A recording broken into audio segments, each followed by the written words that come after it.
Okay, so if you've spent a while doing either base training, zone 2, or you've just built up some decent miles and you're now looking to increase your FTP, rather than delve straight into really hard VO2 max efforts, what you can do around the beginning of the season is work on some FTP focused intervals.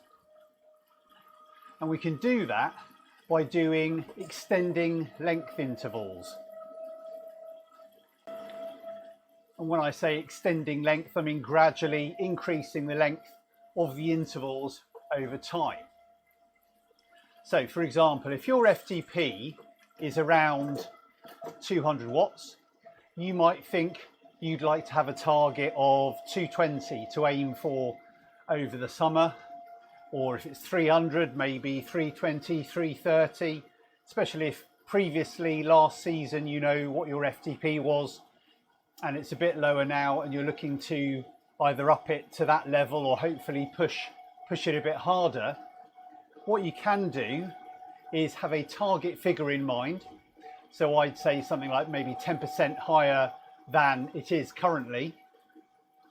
So like I said, if you're currently 200 watts FTP, you could aim for 220. And then what you do is have a 5-minute interval at 220 and maybe have 3 or 4 of those with a 5-minute break in between. So 5 minutes on, 5 minutes off at 220 watts, and then a nice easy spin between, and then back to another 220. And what you can do over a period of time is start extending that. So you start doing maybe instead of 5 minute, you do 8 minute. So 4 8-minute intervals, still with maybe just 5 minutes between them. After you've done that, you could go for 12-minute intervals. So you're aiming for still 220 watts for 12 minutes with maybe a 5-minute break between them, and so on. So gradually you start increasing the amount of time you can do at that new, or hopefully new, FTP. And if you keep doing that over a few weeks, you should find you can then do maybe 15-minute intervals at 220 watts. So you do 220 watts, have a 5-minute break, 220 watts. And if you want to make it that much harder, you could start reducing the time between intervals too. So maybe you do 220 watts for 10 minutes or 15 minutes and only have 4 minutes break or 3-minute break, and then back to 220 watts.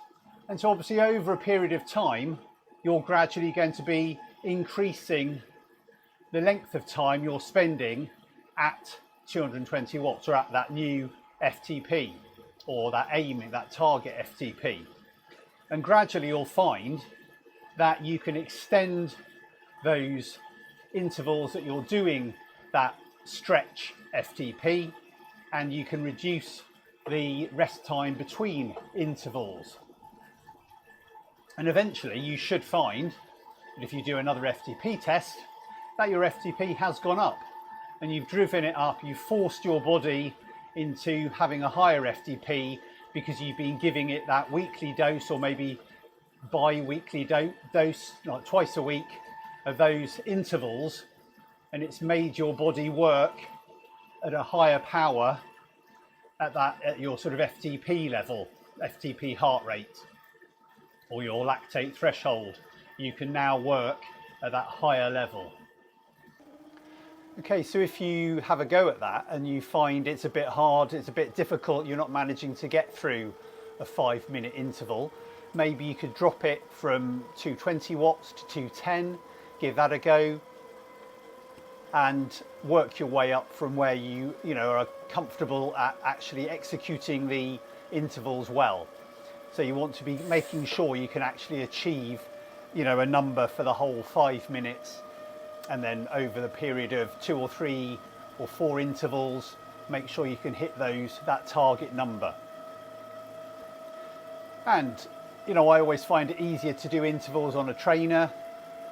It's a lot easier without having to stop and start, or maybe if you haven't got a 5 or 10 minute or 15-minute climb near you, it's obviously a lot easier to do it on the turbo.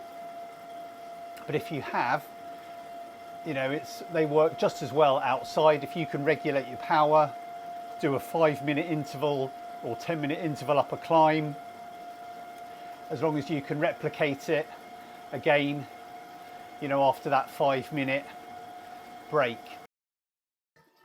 So give that a go. Be interesting to see if you could drop some comments below about whether it's worked for you or what you find may be the best intervals to increase your FTP. If you've enjoyed the video, please like and subscribe so you can see the next video when it comes out. See you next time.